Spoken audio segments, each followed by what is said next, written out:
We wake up each day believing we are in control. We plan, we schedule, we predict. We map our futures in bullet points and calendars, convinced that if we just work hard enough, think smart enough, stay careful enough, we can shape life exactly the way we want. But life doesn't work like that. Control is a comforting illusion. It gives us a sense of safety in a world that is constantly shifting. We try to control the people around us, the way others perceive us, the outcomes of our actions, even our own emotions. And when life veers off course, and it always does, we feel lost, betrayed, even angry. But here's the truth most of us spend our lives avoiding. Control is not real. Not in the way we imagine it. We can influence things, yes. We can take action, we can prepare, we can respond wisely. But we cannot dictate outcomes. We cannot force others to change. We cannot make everything align perfectly just because we desire it. This realization can be terrifying, or it can be freeing. Because when we stop trying to control everything, we begin to notice something else. The peace that comes with surrender. The stillness that emerges when we release our grip. The energy we regain when we stop fighting what is beyond our reach. Think of how much tension comes from control. The overthinking, the constant planning, the resistance to change, the fear of uncertainty. All of it drains us. All of it tightens the body, clouds the mind, and weakens the spirit. When we accept that control is an illusion, we open ourselves to something more powerful than control. Trust. Trust in the flow of life. Trust in our ability to respond, not dominate. Trust that not knowing what comes next is not a threat, but an opportunity. This doesn't mean we give up. It doesn't mean we stop caring or become passive. Letting go of control is not the same as letting go of responsibility. It means we shift our focus from outcome to presence, from fear to awareness. We stop trying to control the waves, and we learn to surf. This is only the beginning. To fully let go, we need to explore why we hold on so tightly in the first place. What fears are behind our obsession with control? What are we really trying to protect? In the next part, we'll dive deeper into the roots of this illusion and begin to gently unravel the mental chains that keep us stuck. Why do we cling so tightly to control, even when it exhausts us? Because beneath the surface of this need lies something deeper. Fear.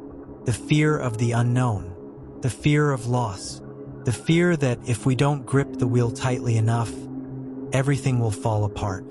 For many, control becomes a coping mechanism, a way to manage anxiety in a world that feels chaotic. From a young age, we're taught that control equals strength, that planning equals success, that unpredictability is a problem to be solved. But reality teaches us a very different lesson. No matter how perfectly we plan, things can still fall apart. People leave, circumstances shift, our health changes, opportunities disappear, and when that happens, we scramble to regain our sense of power. We overanalyze, micromanage, try to fix things that are out of our hands. But the more we try to control what can't be controlled, the more powerless we actually feel. This cycle feeds itself. Fear leads to control, and failed control leads to more fear. We become anxious not just because life is uncertain, but because we believe it shouldn't be. But uncertainty isn't the enemy. It's simply reality. And control isn't the solution. It's often the source of suffering. The desire for control also ties to ego. We want things to go our way. We want life to match our expectations. We resist anything that challenges our vision of how things should be. But this resistance puts us in constant conflict with life itself. So what do? We begin by becoming aware. We start noticing all the little ways we try to force things, conversations, plans, people. We observe our mental tension when things don't go exactly as expected. We become honest about the energy we waste trying to control outcomes that are never fully ours to command. Letting go doesn't mean we stop caring. It means we stop clinging. We act from clarity, not from fear.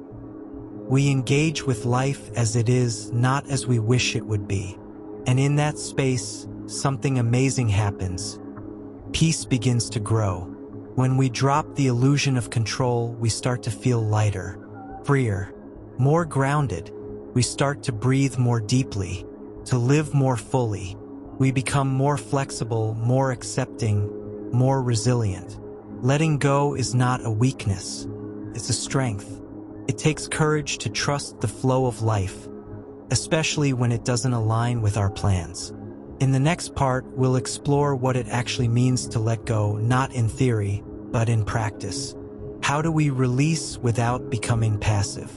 How do we surrender without giving up? Because letting go isn't about escape. It's about engagement with life just as it is. Letting go is often misunderstood. People think it means giving up, walking away, or becoming indifferent. But true letting go is not about apathy, it's about clarity.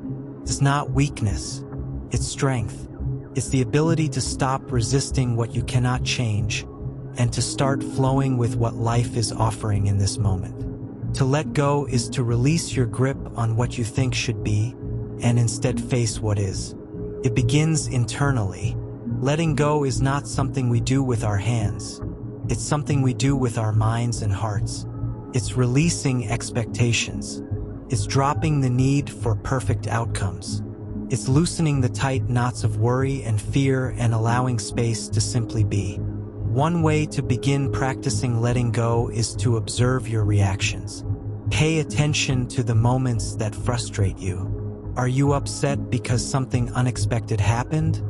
Or because you expected it to go another way?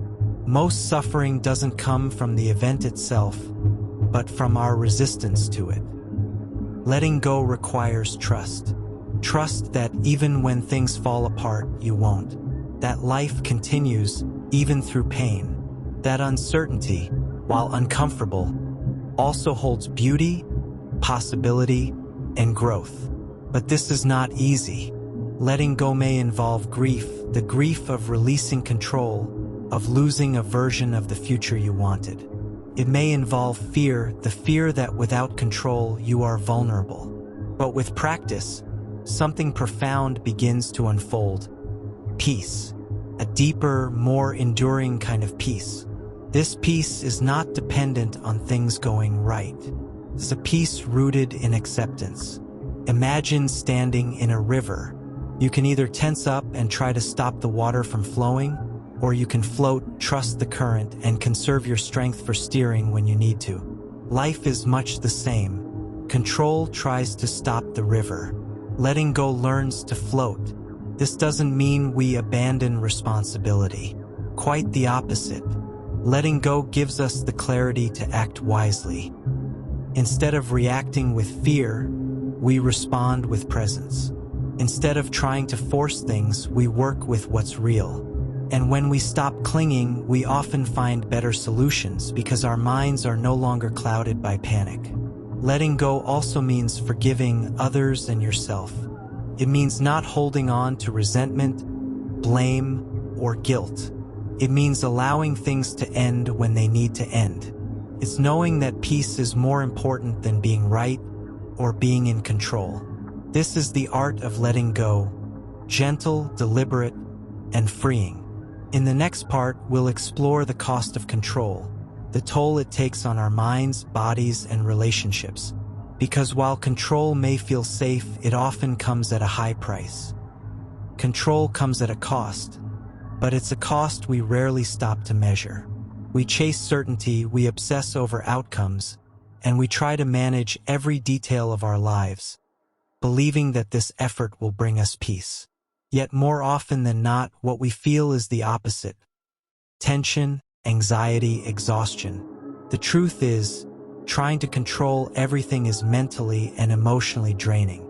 Think about how much time we spend rehearsing conversations in our heads, overanalyzing decisions, worrying about what might happen tomorrow, or trying to change people who don't want to change. Control demands constant vigilance. It never lets us rest. Our minds become crowded with what-ifs and should-haves. We lose sleep, we lose presence, and perhaps most tragically, we lose connection. Because when we try to control others, we stop truly seeing them. We stop listening. We project our fears, our expectations, our insecurities. Relationships suffer. Trust weakens.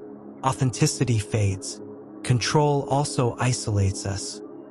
When we believe we must manage everything ourselves, we cut ourselves off from support, from life's natural unfolding, from the wisdom of others, and even from our own intuition. Control turns life into a problem to solve, not a mystery to live. Physically, the effects are just as real. Chronic stress, headaches, tension in the neck and back, shallow breathing. These are all symptoms of a body stuck in survival mode, constantly bracing against life. The body mirrors the mind. When the mind is rigid, the body is tight. And spiritually, control dims our inner light. It disconnects us from wonder, from flow, from peace. It replaces presence with performance. We're always on, always evaluating, correcting, worrying. We miss the beauty of what's here, right now. So why do we keep choosing control even at this cost? Because in the short term, it gives us a hit of certainty. Feels like power. Feels like we're doing something. But long-term, control is a prison. It locks us inside ourselves, away from the softness and spontaneity of life. Freedom begins when we recognize this cost and decide we're no longer willing to pay it. It starts with small acts of trust, trusting that we don't need to control every moment of a conversation, trusting that things can unfold without our interference, trusting that uncertainty isn't always a threat. It can be a doorway. Letting go isn't a one-time event. It's a practice. And every time we choose presence over control, softness over rigidity, trust over fear, we grow lighter. We come closer to a life lived in harmony rather than resistance. In the next part, we'll explore how surrendering control doesn't mean losing power, but discovering a deeper kind of strength. One that comes not from force, but from flow. We often equate surrender with weakness. To surrender sounds like defeat, like giving up or backing down. But in truth, surrender is one of the most powerful acts a human being can make. Because it means choosing inner peace over outer pressure. It means trusting life even when you don't understand it. Surrender doesn't mean you stop caring. It means you stop fighting against what's already happening. You still take action, you still make choices, but you do so from a place of clarity, not panic. From alignment, not anxiety. The strength of surrender is not loud. It doesn't shout, control, or dominate. It's quiet, still, steady, like a deep current under the surface of the ocean. Trusts the flow even when the waves are wild. Think of a tree in the wind. The tree that's rigid, that resists the force, snaps. But the one that bends, survives. It adapts. Its flexibility is its strength. This is what surrender gives us. Flexibility, adaptability, the ability to face the unexpected without crumbling, the power to remain grounded even when everything around us is shifting. And surrender isn't just a spiritual idea. It's deeply practical. It shows up in daily life. When a plan falls apart and you choose not to spiral, but to pivot. When someone disappoints you and you respond with understanding, not control. When life surprises you and instead of resisting, you open. It's easy to be calm when things go our way. But true strength is found in our ability to stay soft in the face of uncertainty. There's also a deep wisdom that arises from surrender. When we stop forcing, we start noticing. We become more attuned to what life is trying to teach us. We hear the quiet messages in discomfort. We see new paths we would have missed had we been too busy clinging to the old one. Letting go doesn't make us passive, it makes us wise. And when we live this way, something amazing happens.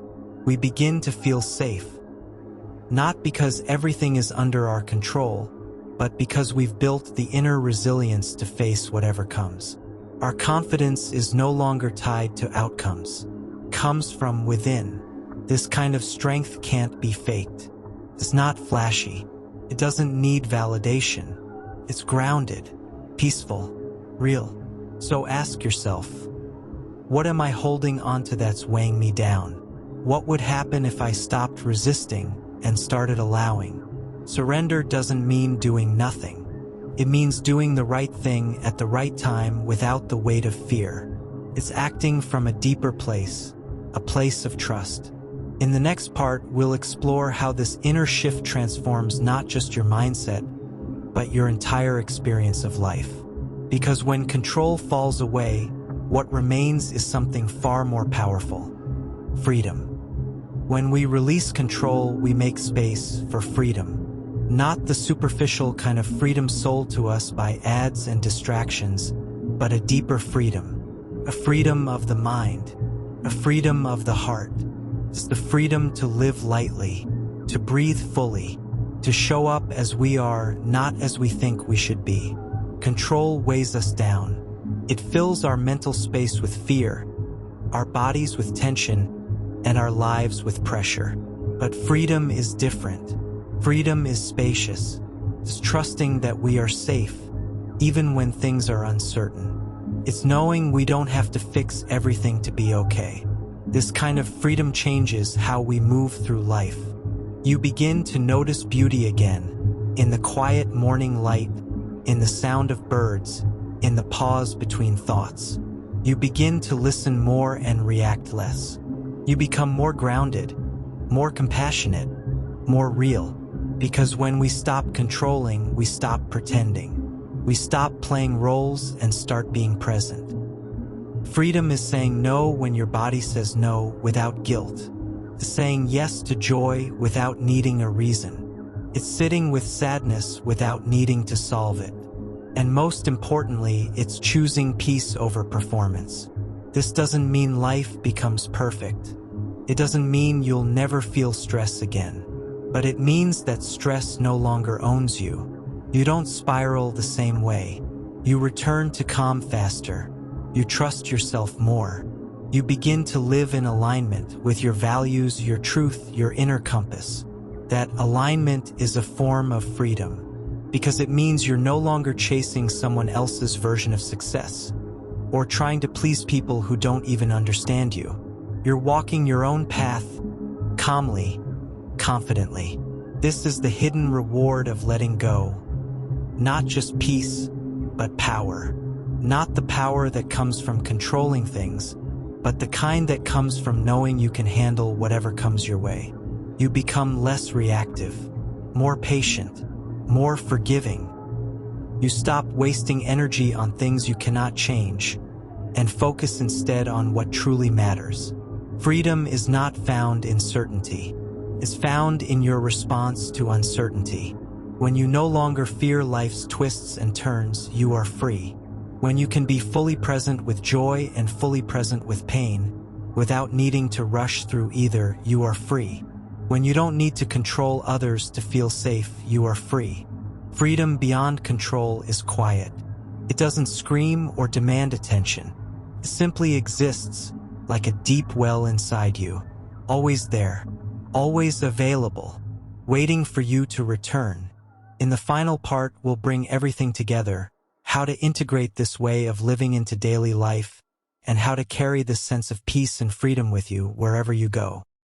After all the searching, all the striving, all the tension we've held in our bodies and minds, there comes a moment of stillness, a moment where we finally realize what we were looking for was never outside of us. Peace, clarity, strength, freedom, these are not destinations. They are inner states, waiting to be uncovered, not through control, but through presence. We spend so much of our lives reaching outward, for success, for approval, for comfort, but real freedom is found when we stop reaching and start returning to ourselves, to this moment, to the quiet truth that was always there. This journey of letting go, of releasing control, of surrendering to life is not easy. It takes courage, takes practice, and above all, it takes honesty. You have to be willing to face yourself, to sit with discomfort, to move through fear. But what you gain on the other side is priceless. You gain your energy back, your clarity, your joy. You stop living in reaction and start living with intention. You stop seeking permission to exist and simply exist fully and freely. And perhaps most importantly, you come home to yourself. You begin to trust your rhythm, your path, your timing. You stop trying to force life into shapes that don't fit, and instead, you allow life to flow through you. It's not a perfect path. You'll still have days of tension, moments of fear, but now you'll have tools. You'll have awareness.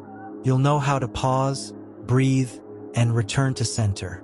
And that truly is power, not the kind that dominates, but the kind that endures. The kind that radiates calm in a chaotic world. The kind that touches others without needing to convince or control. So let this be your gentle reminder. You don't need to chase peace. You don't need to fix everything to feel free. You are already enough exactly as you are. Take a breath. Feel it fully. Let it anchor you in this moment. Now go live from that stillness. Go speak from that clarity. Go love from that softness. Go create from that freedom. This isn't the end. It's the beginning. A new way of living. A quieter, kinder, freer way. One that doesn't demand perfection, only presence. You've done the hard work. You've looked inward. Now carry this inner peace with you. Let it guide your choices, your relationships, your days. Because the world doesn't need more people trying to control it. It needs more people who are free. And that freedom begins with you. Welcome home.